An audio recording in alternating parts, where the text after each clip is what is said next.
Muy buenas tardes, señoras y señores. Cuando el reloj pasa de las 7:30 de la tarde volvemos a abrir esta ventana a la cultura un día más. Cerramos además la semana con todos ustedes, ya lo saben, mañana podrán disfrutar de la explanada en una versión resumida de todo lo que hemos vivido esta semana. Así que hoy ya lo damos todo para dejar el listón más alto si cabe. Nos visita la artista de collage Míriam Martínez Avellán. Enseguida la vamos a tener con nosotros y si quieren visitar sus obras están en la Plaza Séneca hasta el próximo 3 de febrero. El espacio Séneca acoge esta exposición. Además, Sant Joan d'Alacant celebra la semana que viene el primer festival Nosaltres, un festival abierto a la diversidad y muy inclusivo. Vamos a tener con nosotros al director para que nos cuente cómo se está ultimando y cuáles van a ser las obras seleccionadas que se podrán disfrutar en apenas unos días en este municipio de la comarca del Alacantí. Y no nos movemos de la comarca del Alacantí porque precisamente hoy vamos a resolver una duda que tenemos. ¿Ustedes sabían que Sisona y Alicante estuvieron enemistados durante mucho tiempo por un río? Jorge Paya y nuestra amiga y compañera Asunción Brotons están aquí para resolver el misterio. Todo esto y mucho más a partir de ahora y en los próximos 55 minutos.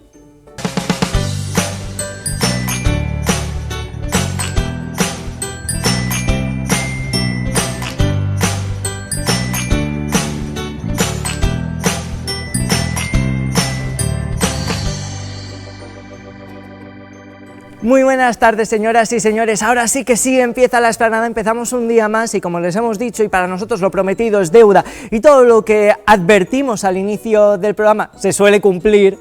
Hoy tenemos con nosotras a una artista que teníamos muchas ganas de tener, es de origen murciano, pero muchas son las cosas que le vinculan a la ciudad de Alicante, entre ellas que un trocito de su corazón y de su obra está aquí en la capital de la provincia. Muy buenas tardes, Míriam, ¿qué tal? ¿Cómo estás? Buenas tardes, Carlos. Fenomenal, encantada. El reflejo infinito es la obra que se encuentra expuesta en ese espacio Séneca, más de 50 obras están allí. Bueno, cuéntanos un poco qué vamos a poder encontrar si nos acercamos hasta este espacio multicultural. Bueno, pues es una exposición retrospectiva, he hecho una selección de obras representativas de los últimos años en los que he trabajado. Hay obras pues, bueno, de diferentes colecciones, distintas temáticas, tamaños variados, hay collage analógico, hecho a mano, hay instalación, hay también poema objeto intervenido, asamblajes.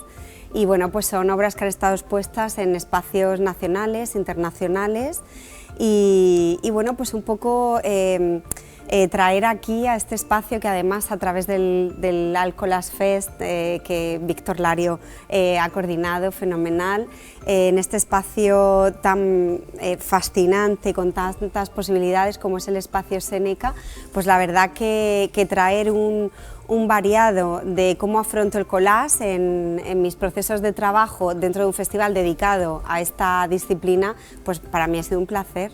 Claro, porque hablábamos de que está enmarcado dentro de un festival dedicado al collage. Cuéntanos un poco qué es esto del collage, que se ha convertido ya en toda una modalidad de arte muy vinculado al arte contemporáneo y que se ha revalorizado con el tiempo. Ya no es simplemente desde la perspectiva del visitante algo que parece una manualidad, sino se ha convertido en belleza.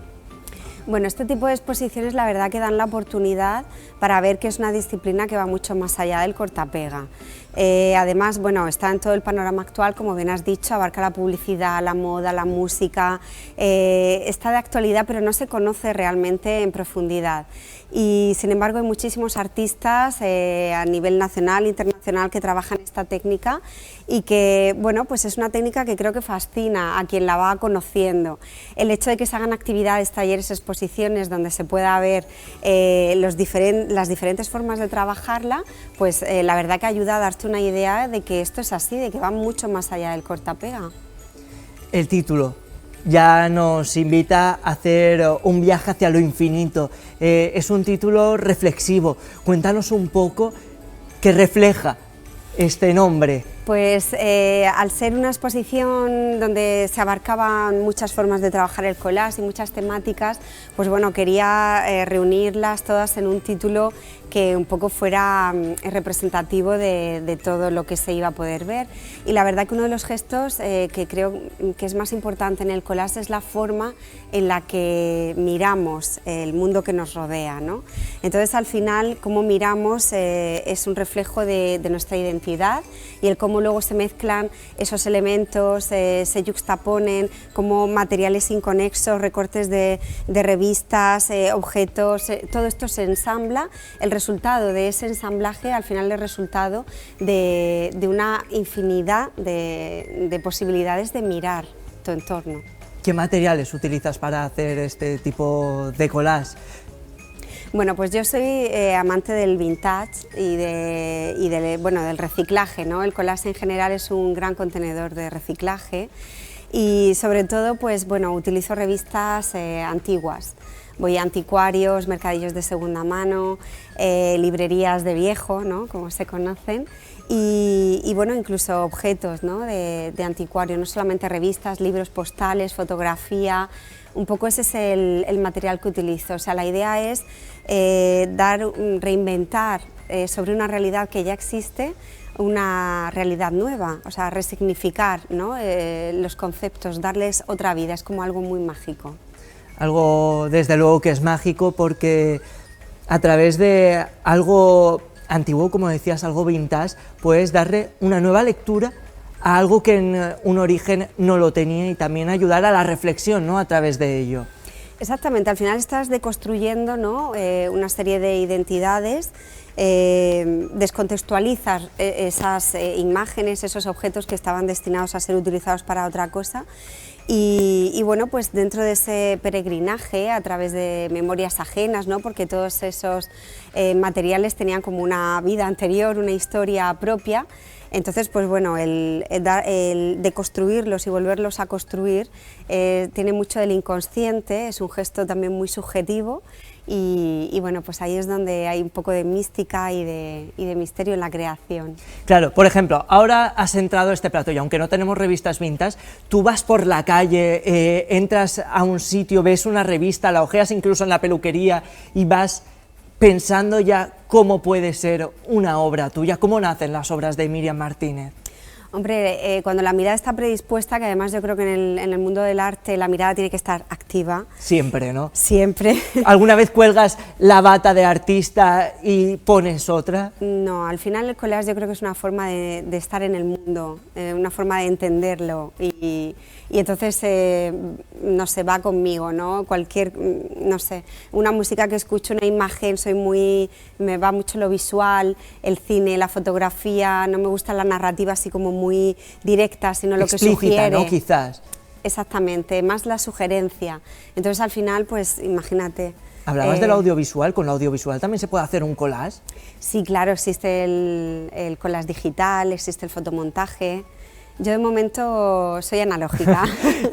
Claro, dentro de todo lo vintage te quedas con la parte más analógica, la parte más palpable de alguna manera. Claro, es que al final la relación con los materiales es muy distinta, es mucho más emotiva, porque además trabajo con materiales pues muy antiguos, algunos tienen unas texturas determinadas, incluso el olor, incluso el papel, al trabajar con él se rompe, ¿no?, incluso suelta polvo.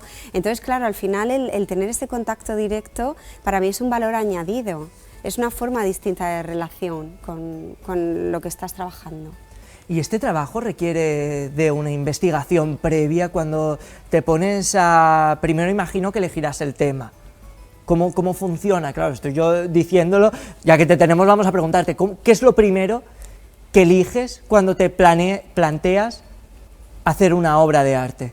Bueno, depende, a mí me gusta trabajar por colecciones, la verdad que sí que hago trabajos de investigación sobre la temática que quiero expresar, ¿no? Pero sí que es verdad que también puede ser algo intuitivo, es decir, no tener un guión previo y dejarte llevar por lo que vaya surgiendo, por todos esos recortes que tienes sobre la mesa, y dejar que surja la imaginación y bueno, que te lleva a caminos que igual en un principio no habías pensado. ¿Y que es más complicado, cuando todo está según el guión o cuando empezamos a improvisar y dejamos a la mente hacer de las suyas? Yo creo que es interesante la mezcla de ambas, o sea, que está bien improvisar, incluso teniendo un guión, normalmente se suele improvisar también sobre la marcha. Al final es como la vida, ¿no? La vida, ¿podemos decir que la vida es un collage? Perfectamente. De hecho, decían que la vida era un carnaval, trasladar. pues no, aquí la vida es un collage, señoras y señores. De hecho, lo podemos trasladar porque al final en la vida, ¿qué hacemos? ¿No? Cortar y seguir. Cortamos con aquello que no nos identifica, con lo que no nos va, y hacemos puzzles, rocambolas, ¿no? Para seguir adelante, para encajar todo lo que nos va ocurriendo. Al final es corto y sigo, ¿no? Pues corto y pego.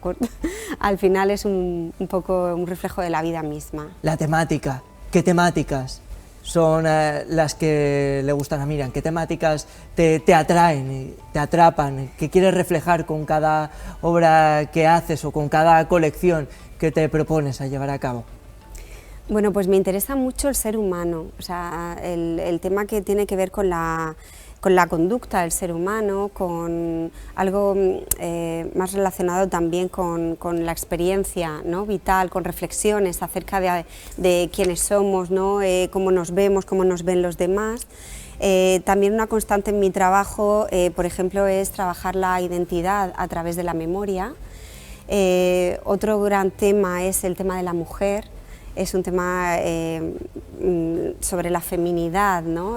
Creo que es necesario en el arte dar visibilidad a este tipo de sensibilidades y bueno, pues también temas relacionados con el origen, con la naturaleza, con contenido social. Al final son collages con cierto compromiso social y también con mucho mensaje, porque es un arte el que hago, ¿no? Muy conceptual, donde está muy meditado el mensaje que quiero transmitir. No es abstracto, ¿no? Aunque pueda parecerlo a priori, tiene algo siempre detrás.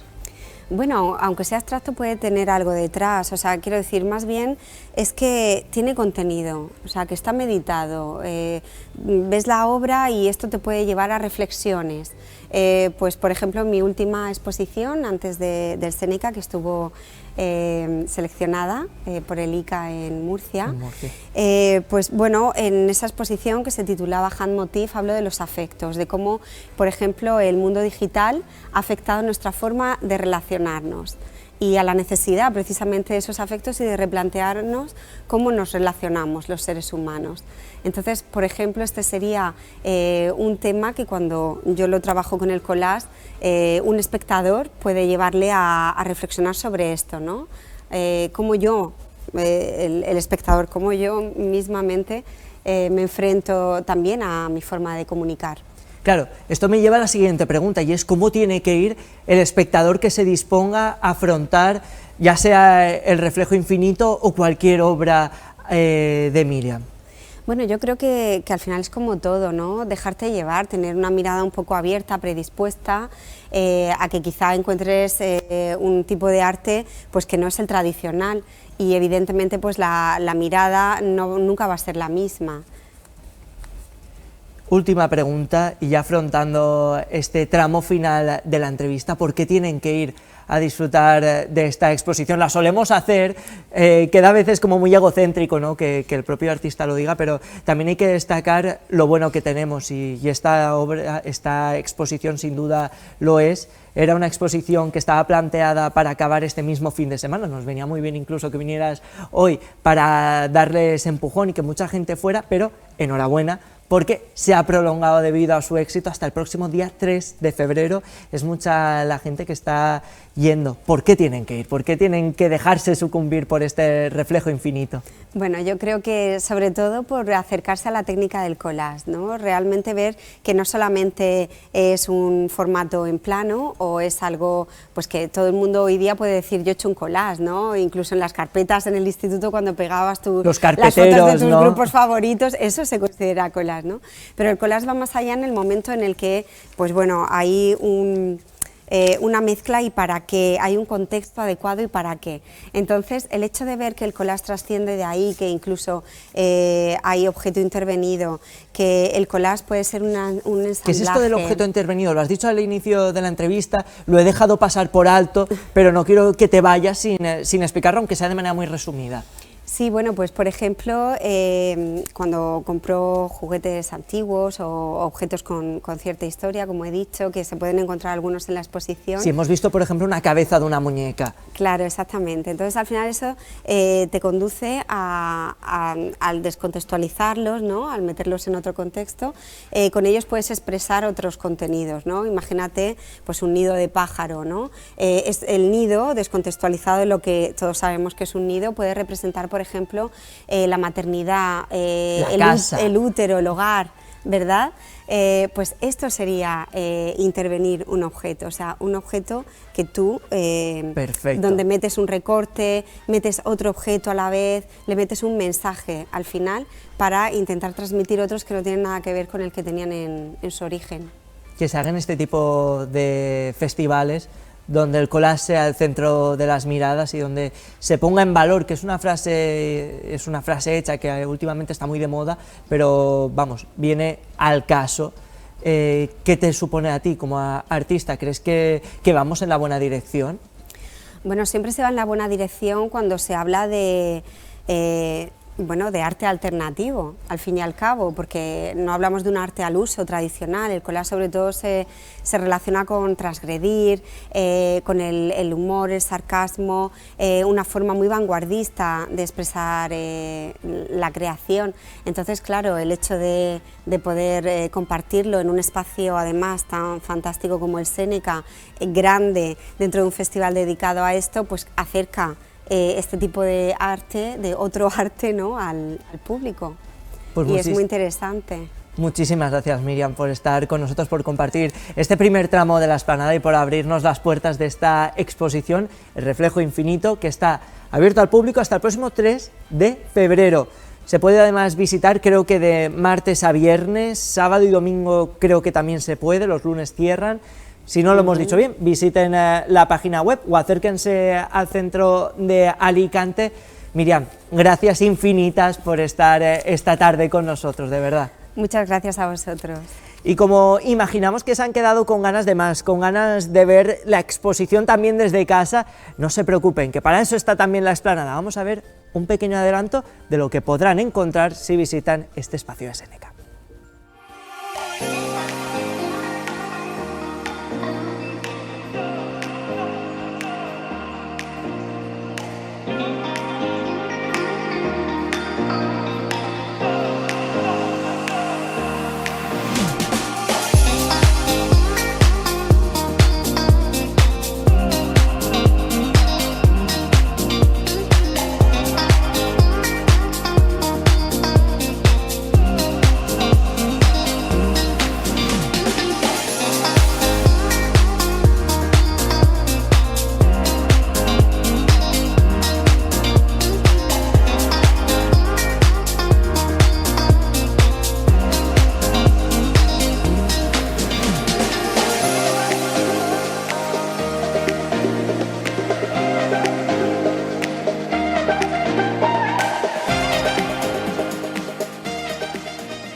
Ya lo han visto, qué maravillosa exposición la que está en el espacio Seneca, abierta hasta el próximo 3 de febrero.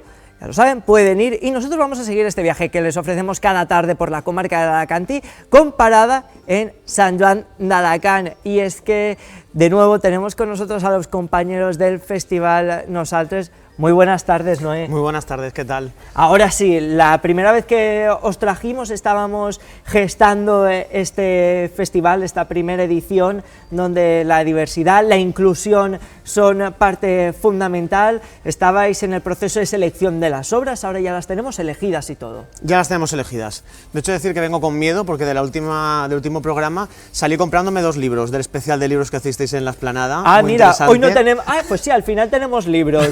Así que digo, vengo con miedo, no sea que hoy también haga una compra. Pues sí, terminó ya el proceso de selección, tuvimos la suerte de que se presentaran 29 obras de toda España. Que está muy bien. Está muy bien, porque que toquen el tema de la inclusión, la verdad es que es un número bastante, y sobre todo para la primera vez que hacíamos la muestra. Y la mitad fueron de aquí de la comunidad, la otra mitad de fuera, a nivel nacional. Y bueno, ya hemos seleccionado cuatro obras que además hemos tenido la suerte de tocar diferentes temas. Hablamos, por ejemplo, voy comentándote ya un poquito. Sí, hombre, todas. sí, para eso venís, hombre, para hablar vosotros. El sábado abrimos la muestra el día 4 con una obra que se llama Chiquilladas. Es la visión de un niño acerca de temas diversos como puede ser la guerra, la religión, el sexo. Es una comedia, tiene también un poquito de tinte dramático y es una obra que se ha llevado muchos premios a nivel nacional. Es una obra muy interesante. A las 8 de la tarde. Luego tenemos ¿Dónde? En el auditorio de la Casa de la Cultura de San Joan. Vale, ¿todas serán ahí o alguna la vais a sacar del auditorio de la Casa de Pues Cultura? es una muy buena idea, pero por ahora en la primera muestra tenemos las 4 en el auditorio. Es un espacio que ha nacido para eso y que yo creo que reúne todas las condiciones, ¿no? Pero estaría genial que para otras ediciones toquemos otros espacios abiertos, como puede ser una calle o incluso una cafetería donde se pueda hacer teatro también perfectamente. O sea Incluso que microteatro, que es algo que está muy de moda.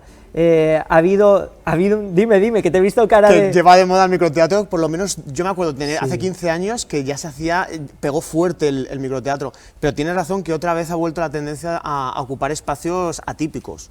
Con lo cual, el día 4 vamos a empezar con Chiquillada, que habla sobre la guerra, sobre la religión. Son temas, además, que se pueden contextualizar dentro del contexto histórico que estamos viviendo. Totalmente.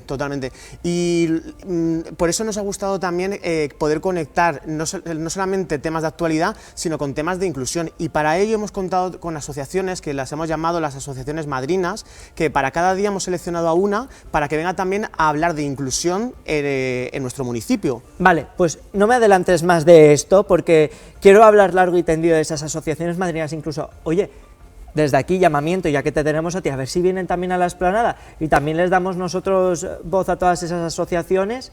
El día 4 teníamos Chiquilladas, el día 5... El día 5 tenemos Cartones, con Carabao Teatre, que esta sí que es de aquí de la comunidad.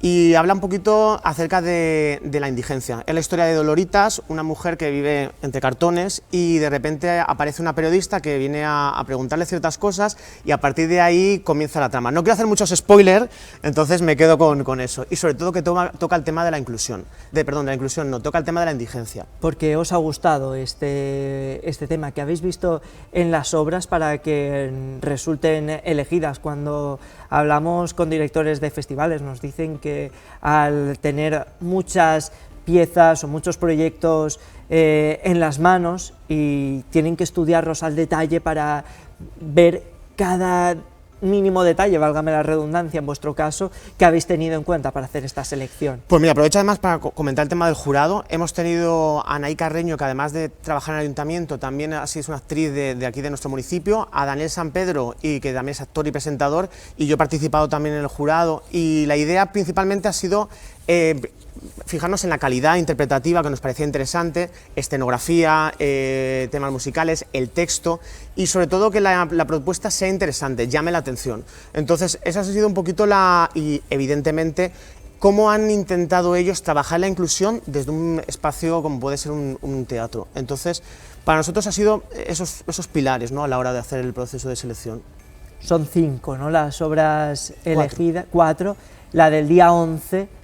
¿Cuál ha sido? Pasamos al día 11, que traemos una compañía de Madrid con su obra que se llama Travesías, y en este caso habla de la inmigración.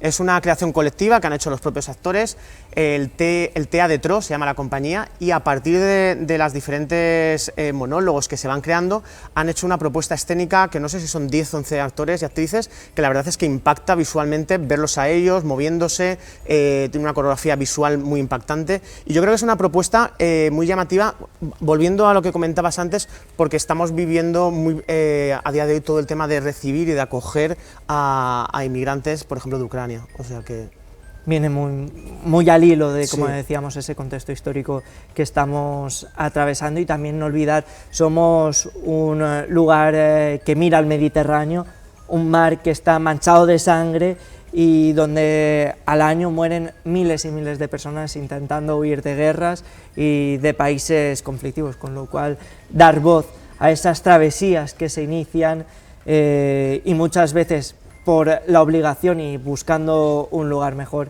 bueno, ¿qué decir? sí. Además, el día 12 se pone el broche de oro a toda una semana de teatro, ¿con quién acabamos? Pues terminamos con un texto que se llama Las heridas del viento. Además, el autor contemporáneo se llama Juan Carlos Rubio, un texto que yo pude ver hace como unos 15, 16 años también, que me enamoró cuando lo conocí por primera vez, y habla de la historia muy interesante, un hijo que cuando va a recoger la herencia de su padre, descubre entre las cartas que tenía el padre guardadas, unas cartas de amor escritas por un hombre. Entonces, a partir de ahí se plantea un tema LGTBI muy chulo, tocado con mucha delicadeza, y una historia con una dulzura impresionante que, como decías tú, pondrá ese broche final a la muestra de teatro. Una muestra de teatro, no quiero dejar pasar por alto nada, lo decíamos antes, tendrá cada día una madrina, una asociación que vaya al inicio de cada obra para exponer algo. Eso es. Bueno, algo, para exponer su proyecto, lo que hacen. Justo, y es que además queríamos un poquito eso, ¿no? Como vamos a trabajar la inclusión, también dar a conocer la gente que es visible, pero que a lo mejor no conocemos todos en el municipio, y les hemos llamado para que vengan, presenten su proyecto, sus objetivos, en un espacio limitado, porque al final es justamente antes de que empiece el montaje teatral, y tampoco queremos que que dure mucho la exposición y la representación, y vienen pues asociaciones como puede ser Cruz Roja, como puede ser Diversitat, como el CEAR también, con el tema de los refugiados, y Colors de l'Horta, que también es otra asociación que trabaja el tema LGTBI allí en San Joan, y es eso, darse a conocer y ver si alguien también de la gente que asiste a ver el teatro pues puede colaborar con ellos o participar de alguna manera. La entrada es libre. Eso está muy bien allí en San Joan, la verdad es que la entrada es totalmente libre, los sábados las horas de teatro son a las 8 y los domingos a las 7, y tienen toda la información en una página web nosaltres.es, muy sencilla. Es muy fácil, que no lo busques porque no quiere, nosaltres.es, fácil y sencillo. Y muy contentos porque además cuando hemos tenido que comunicar a las obras no seleccionadas, pues eso, que no habían podido ser seleccionadas este año, hemos tenido varios mensajes de, bueno, pero seguir trabajando porque nos ha gustado mucho que haya un espacio para poder mostrar este tipo de teatro, que a nivel nacional, pues según comentaban, no había otra cosa parecida. Entonces, eso nos ha motivado también ya para fijar el objetivo de la segunda edición. Claro, porque aquí hemos dado ya por hecho que va a existir una segunda edición, ¿no? Bueno, eso no depende de nosotros, depende de los políticos, pero yo, siempre que hemos tenido esta propuesta encima de la mesa, todo el mundo la ha cogido muy, muy, muy bien. Así que yo tengo mi esperanza de que esto continúe y ojalá sea así. Y que apoye ya el Ayuntamiento de Alicante, de San Joan de Alacant, con Javier Lleves al frente del área de cultura. Eso es, hemos estado trabajando en esta recta final con él y trabajando ya pues sobre todo en la cartelería, cómo vamos a dar a conocer el proyecto, porque necesitamos que venga también la gente al teatro, que llenemos el auditorio esos 4 días para que también demostrar pues que estas propuestas son interesantes, no solamente a un nivel de inclusión, sino también a un nivel de entretenimiento. Son entretenidas la mayoría, y hablábamos la última en concreto que tiene un recorrido ya en los escenarios y en las tablas españolas, no es algo que se acabe de crear y que puede no gustar, sino que lleva años representándose y que ha tenido una buena acogida. Sí, todas las propuestas tienen algo que llama la atención, que están muy bien tocadas, que no son a lo mejor monólogos inconexos, no, hay propuestas escénicas tanto por la calidad de los actores como por los textos. El primer texto, Chiquilladas, ganó en 1998 el premio francés de humor negro, un premio muy importante allí en Francia, y es un texto brillante, o sea que, como tú dices, son proyectos que ya tienen también su recorrido. Esto es muy, muy interesante. Vamos a volver a recordar las fechas y las horas, si te parece bien, para aquella gente que nos esté viendo no pierda detalle y puedan ir y disfrutarlo, porque además nosotros desde aquí, que apoyamos mucho lo público, ya hemos hablado con Miriam Martínez, con esa exposición, El viaje infinito, que es gratuita. Estos teatros que van a poder ver ustedes también son gratuitos, con lo cual no hay excusa para no ir. 4 de febrero, ¿a qué hora? Este collage, además de representaciones, el 4 de febrero a las 8 de la tarde, el domingo 5 a las 7 de la tarde, y ya pasamos el 11 y el 12, el sábado 11 a las 8 de la tarde y el domingo a las 12. Perfecto. Pero como hemos dicho, nosaltres.es, allí tenemos todo colgado, y además en las redes sociales también, Nosaltres Mostra, para que puedan comentar. Incluso hoy esta obra nos ha gustado más, porque eso también a la gente que hacemos la selección también nos gusta saber la opinión, y sobre todo porque luego seleccionamos 4 premios: premio a la mejor obra, premio al mejor director, premio al mejor actor y premio a la mejor actriz. ¿Cuándo se van a repartir estos premios? Pues en terminar la muestra tenemos 15 días para poder hacer la selección.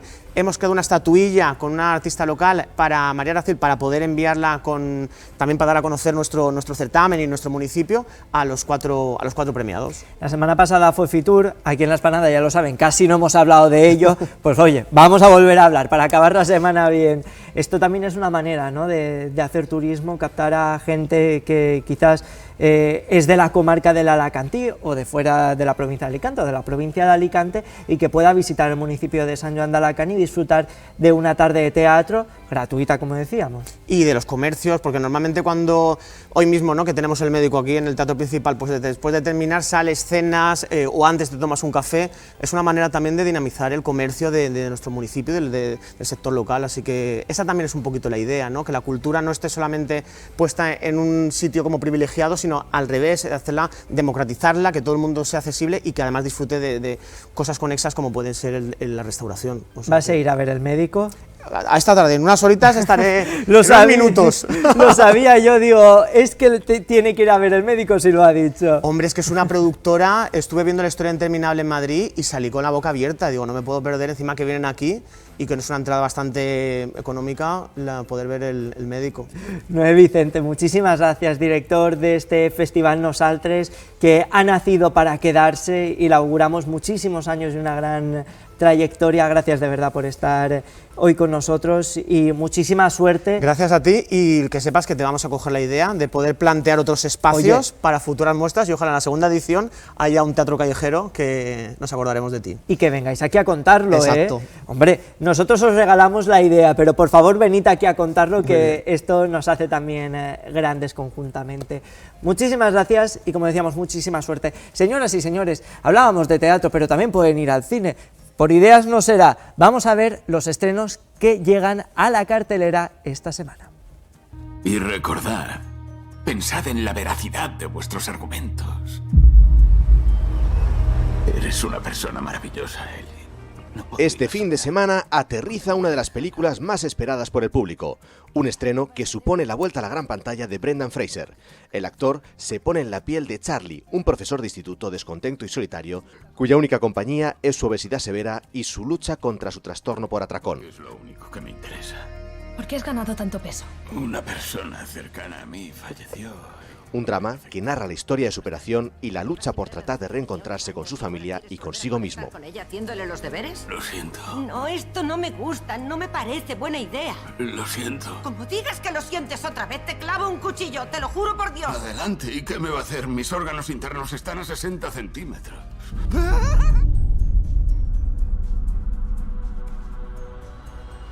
De la mano del director del Visitante o de Twilight Zone, The Devotion, una historia de héroe, muestra la vida de un soldado impecable y un soldado afroamericano en plena Guerra Fría. Un largometraje de leyendas, hitos y verdadera amistad que se verá puesta a prueba cuando uno de ellos caiga en combate. ¿Y tú por qué luchas? Espero averiguarlo. ¡Intenta seguirme!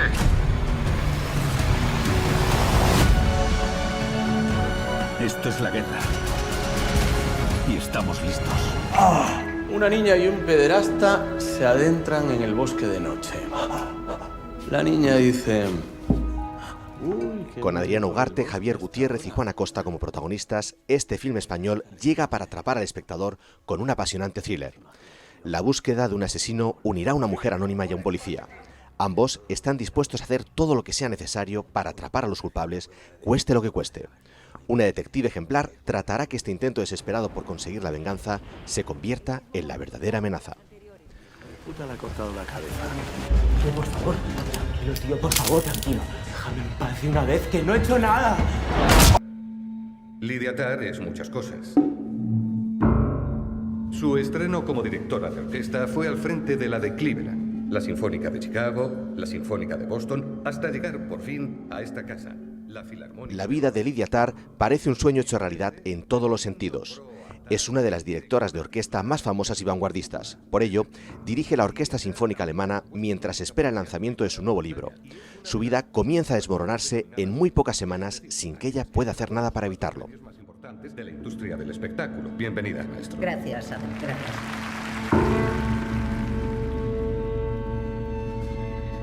¿Qué tal va lo de componer? No muy bien, sigo oyendo algo. Schopenhauer medía la inteligencia de un hombre por su sensibilidad al ruido. A ver, ¿y qué cuento queréis que os cuente hoy? ¡El cuento de la flor del Himalaya! ¿Otra vez? Existe una planta de cualidades místicas en la cima de la montaña más alta del mundo. Se trata de la conocida como la flor del Himalaya. Yuku es una pequeña ratona que quiere ayudar a su abuela enferma. Por ello, abandona su hogar para ir a buscar la misteriosa flor. Sin embargo, por el camino se cruzará con muchos peligros, como la zona dominada por las ratas de alcantarillado o como la pradera en la que viven unos cuervos asesinos. Ratoncita, ¿cómo te atreves a venir aquí? Hay muchos depredadores en el bosque. Hay zorros, hay búhos, hay linces. Dicen que hay hasta un lobo. ¿A dónde vas, pequeña intrépida? Voy en busca de la flor del Himalaya. Estas son algunas de las películas que pueden encontrar en las salas de cine. Ya lo saben, hay que consumir cine. Nosotros aquí, #SomCine también. Señoras y señores, se lo hemos prometido y para nosotros, como les decimos siempre, lo prometido es deuda, cumplimos palabra. Hoy tenemos con nosotros a Jorge Payá. Muy buenas tardes, bienvenido. ¿Qué tal? Muy buenas tardes, bien hallado. Y Assumpció Brotons, molt bona vesprada, muy buenas tardes. Buenas tardes, bona vesprada, un placer estar aquí. Para nosotros también es un auténtico placer teneros y hemos lanzado un pequeño cebo al inicio del programa. Hace unos meses en la prensa los titulares decían: el conflicto que enemistó Alicante con Gijona. ¿Qué sucedió? ¿Qué sucedió? Pues hoy, aquí en La Explanada, también les vamos a resolver este misterio, pero para ello necesitábamos tanto a Jorge como a Assumpció y por ello les hemos invitado. ¿Qué sucedió para que dos ciudades tan hermanas como son Xixona y como es Alicante estuvieran enemistadas durante un tiempo y que llegara la cosa incluso a un juicio? ¿A más de uno? A más de uno. Ostras. Bueno, pues yo creo que la explicación de eso es el agua y el río Montnegre, ¿no? Vale, tenemos problemas. Mira, esto pasa mucho en el directo y aquí vamos a dar otra masterclass de televisión. Si sacáis el micrófono y le dais salón, para ustedes desde casa, si tienen uno también lo pueden utilizar, porque a veces los apagamos sin querer. ¿Lo tenéis? Mira, te lo enciendo yo. Ahora sí, vamos a repetir la pregunta por si alguien desde casa se acaba de reenganchar. Pues mira, enhorabuena, ha llegado en el momento justo. Le estaba preguntando por cómo llegaron Xixona y Alicante a enemistarse de tal manera que llegaron incluso a un juicio. Jorge, ahora sí, ya no te apagamos más el micrófono, te lo prometemos. Explicaba que, bueno, la explicación de esto es el agua del río Montnegre, un agua que era escasa y que era pretendida tanto por los regantes que estaban en término de Xixona, conocido como Riuet, las partidas de Montnegre, como por los regantes de la huerta de Alicante. Claro, los regantes de Montnegre estaban situados más arriba que donde estaba el azud de Mutxamel, donde empezaba el sistema de riegos de la huerta de Alicante, y si ellos usaban más agua de la cuenta, faltaba agua en Alicante. Y esto es lo que hace que la ciudad de Alicante se dé cuenta que aquel territorio de Montnegre era un territorio muy importante y empieza a tener pretensiones sobre el mismo, ¿no? Sin embargo, desde que el Tratado de Almirra en 1244 trazó la frontera que atraviesa justamente una de las partidas de Montnegre, la de Montnegre de Baix, pues estableció una divisoria.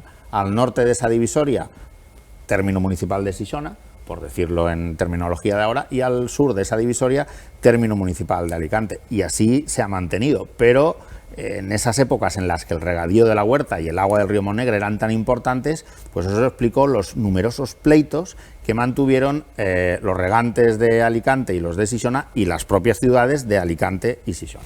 Para aquella gente que nos esté viendo desde casa, nosotros en La Explanada no queremos que nadie se quede por el camino, queremos que nos sigan en este viaje que hacemos hoy hacia Montnegre. Habrá gente que no conozca Montnegre. Vamos a explicarle también qué fue y qué es Montnegre, este lugar que un día albergó a más de 90 familias, que tuvo 2 colegios públicos, que tuvo incluso 3 ermitas. ¿Qué es Montnegre? Pues Montnegre, la verdad es que podríamos definirlo como una república independiente que no lo era. ecológica, agrícola, perfectamente organizada, con 3 colegios, con sus alcaldes pedáneos, con sus tiendas y autosuficiente. Y que además intentaban relacionarse y llevarse bien entre todos ellos. Era una zona que, digamos, que por las especiales condiciones orográficas del terreno, era muy... Ten en cuenta una cosa, hasta el año 69 no se les construye un puente que les permita pasar de una orilla a otra del río. O sea, que imagínate, pero ellos nunca cejaron en su... Les iba la vida en vender sus productos, en salir de allí, en bajar a Alicante.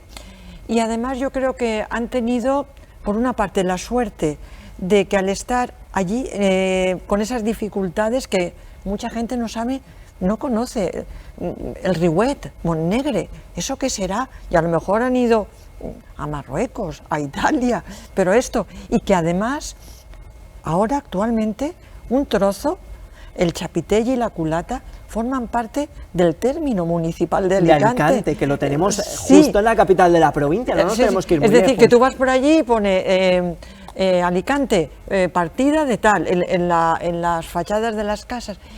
Pero yo creo que afortunadamente, esperemos, es nuestro deseo, de que cuando nos planteamos hacer este libro, dar a conocer esa zona que, bueno, oye, como hoy en día, como toda la huerta, pues ha sufrido las consecuencias de, digamos, que de la desaparición de esta cultura agrícola, la despoblación a partir de los años 80, pero que tuvo, y como ha dicho Jordi, además un sistema de riegos. Ellos se ha transmitido oralmente que el derecho al agua, a poder regar, se la dio el rey Jaume I. No es que documentalmente sea una cosa fácil de demostrar, pero sí, y que además esa transmisión oral de familias, de padres a hijos, se ha transmitido y está ahí. Ellos seguían, de hecho, antes de construir el pantano de Tibi, y cuando si no, Jorge, que me corrija, en el pantano se le pone esa paleta de media luna que está destinada a que ellos tengan siempre esa agua que se les había prometido o que tenían del río Montnegre antes de la construcción del pantano. Es decir, que el agua ha sido siempre un elemento de unión que nos ha unido, pero también a veces, y ellos nunca cejaron en reivindicar esos derechos que pervivían desde siglos, antes del pantano. Un pueblo resiliente donde los haya. Ahora mismo, ¿cómo se encuentra Montnegre? Si alguien va a esta partida rural, a este término, ¿qué puede encontrar? Bueno, pues enlazando con lo que estaba diciendo Suni y lo que comentabas tú, lo primero es que nos encontramos con un territorio, que es Montnegre, pero que administrativamente pertenece a 2 municipios, a la ciudad de Xixona y a la ciudad de Alicante. ¿Qué nos encontramos? Nos encontramos varios núcleos que milagrosamente siguen estando poblados. Montnegre de Dalt y Montnegre de Baix, que están ambos en término de Xixona, aunque Montnegre de Baix tiene un trocito que ya recae dentro del de Alicante, y luego el Chapitell y les Cases de la Culata, que están en término de Alicante. 4 núcleos y los 4 poblados. En torno a estos 4 núcleos encontramos huertas, encontramos tierras que siguen cultivándose.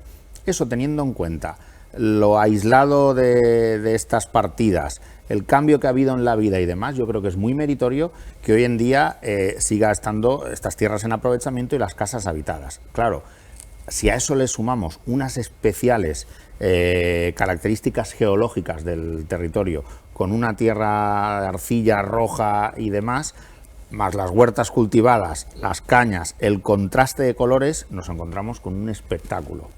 Sobre todo porque tú llegas allí y lo que ves es una zona casi desértica, hasta que llegas justo y divisas lo que es el lecho del río, y es donde ves ese contraste entre la aridez de arriba y el verde, toda la zona del río. Una zona preciosa.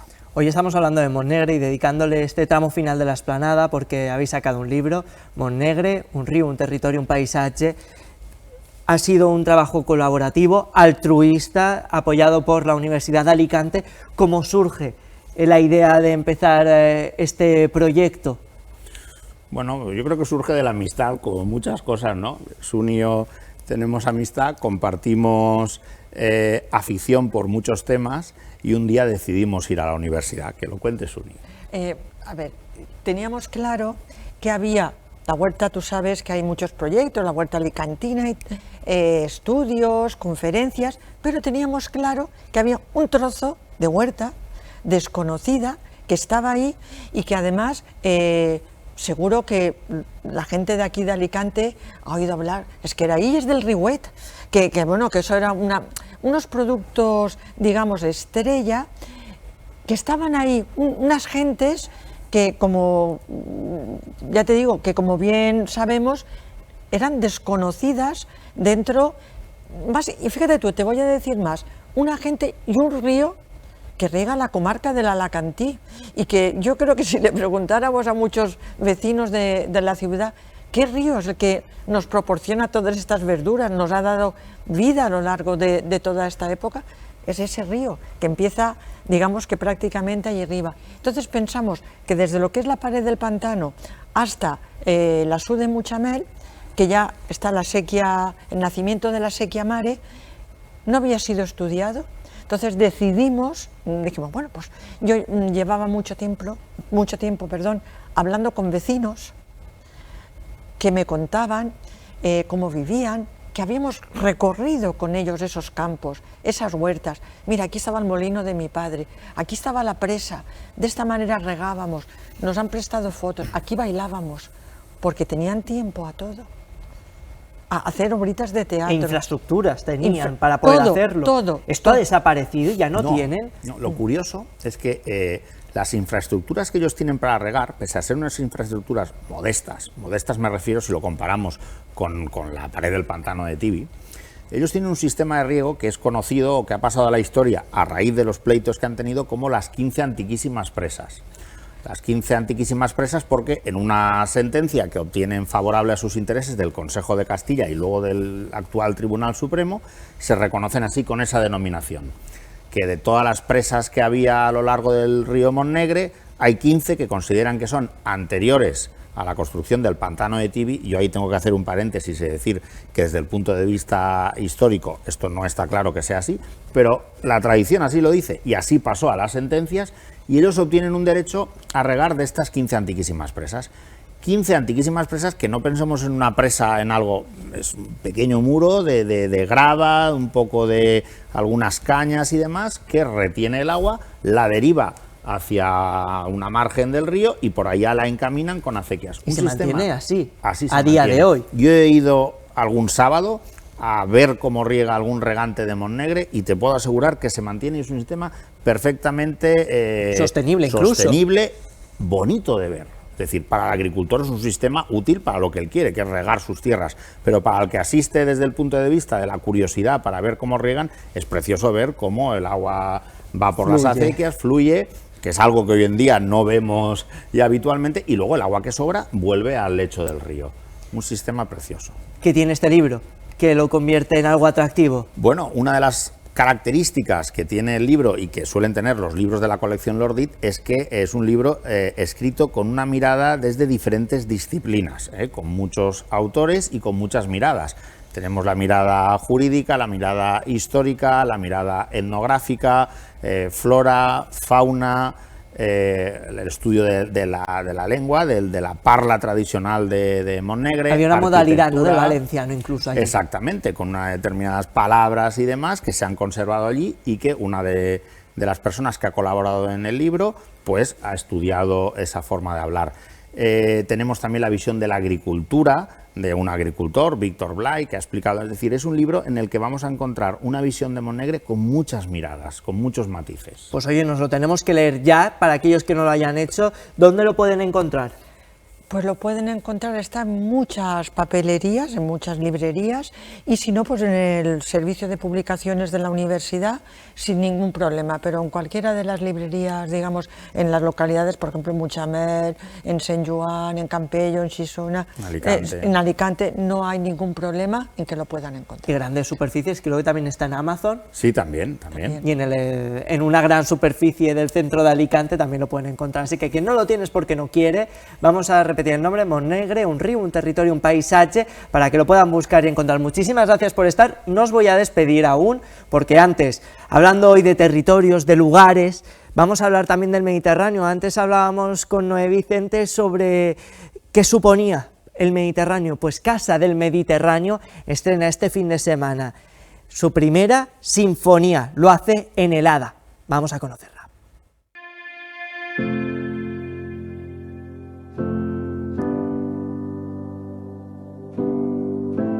Parte se titula Cuna de Civilizaciones. En esa parte pues es una especie de mirada retrospectiva al pasado, ¿no? En ese sentido, nuestro Mediterráneo fue cuna de civilizaciones, quizá en todo el planeta es el lugar donde más civilizaciones surgieron y de más potencia, ¿no? De modo que, de manera simbólica si se quiere, escogí 4 referencias musicales repartidas en el Mediterráneo, que son los 4 testimonios escritos más antiguos de música escrita, ¿no? Entonces escogí esos fragmentos, que los cito, los mezclo, los elaboro, los presento y trabajo con ellos junto con mis propias ideas para tener esa conexión intertextual un poco con la historia, en este caso, de esas civilizaciones antiguas. A continuación, la segunda parte de la obra se titula Tragedia de Migrantes, y es imposible no pensar en el Mediterráneo también como un enclave geopolítico, si se quiere, ¿no?, que tiene un protagonismo, en este caso, desdichado. Es decir, hay 3 rutas migratorias y, según las organizaciones expertas en el tema, pues, es un drama continuo en el que, como he dicho en otras entrevistas, es que, por desgracia, estamos anestesiados. Es que ya no llama la atención ver que tantas personas mueren ahogadas en el Mediterráneo, en las rutas migratorias, porque es demasiado habitual. Es una tragedia a la que nos hemos acostumbrado, por desgracia, ¿no? A continuación, la tercera parte, es decir, después de toda esa tragedia, bueno, pues cabe, si algo cabe o debe de caber, es el optimismo, ¿no?, y la esperanza por un futuro mejor. Entonces, el tercer movimiento se titula Utopía Mediterránea, y en esta parte pues es una parte de la obra en la que los sonidos son los más descriptivos de toda la obra. Pretende que nos imaginemos que nos adentramos mar adentro en el Mediterráneo, ¿no?, como si estuviéramos navegando, como si escucháramos las propias olas. Escuchamos como 3 caracolas, tres caracolas marinas, como dialogando desde las orillas de los 3 continentes. Y en esta parte de la obra pues es una música muy suave, en el sentido de invitarnos a la reflexión. Pretende que reflexionemos, y a ser posible con la dirección de ese optimismo, ¿no?, utópico al que podíamos tal vez llegar en algún momento. Y bueno, por no extenderme más, en la última parte se titula Praderas de Posidonia, que, bueno, pues tirando un poco del hilo de la información sobre el Mediterráneo, me encontré con esto, que yo, tampoco estoy demasiado familiarizado con términos biológicos y demás, y cuando empecé a ver lo que eran las praderas de Posidonia, pues me quedé absolutamente maravillado con ese patrimonio de la humanidad por la UNESCO, ¿no?, que son las praderas de Posidonia, que son un elemento natural fantástico, que regenera y que, bueno, pues si hay algún valor biológico interesante, climático en el Mediterráneo, es eso, las praderas de Posidonia, ¿no?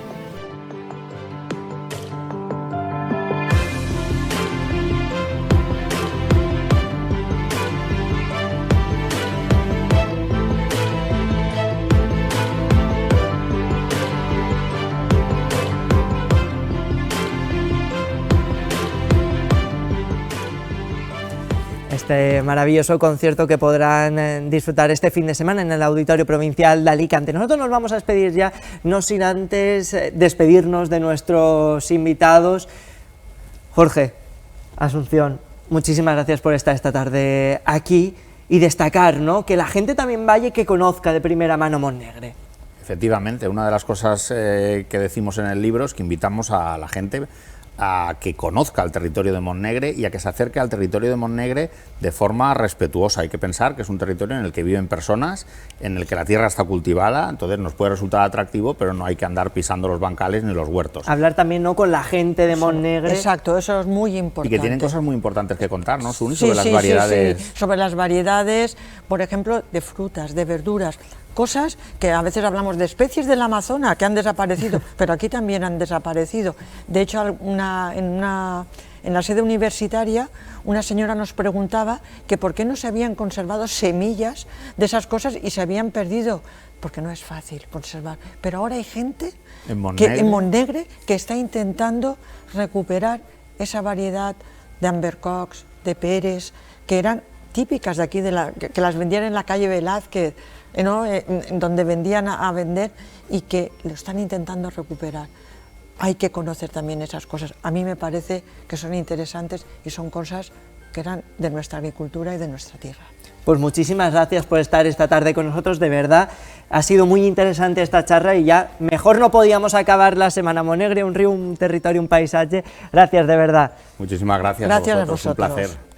Ya lo saben, tienen que visitar Montnegre, este fin de semana lo pueden hacer. Si no, les hemos ofrecido muchas alternativas, desde leer un libro, ir al teatro, una exposición, un concierto. Señoras y señores, descansen, cuídense y pasen muy buen fin de semana. Hasta el lunes a las 7:30.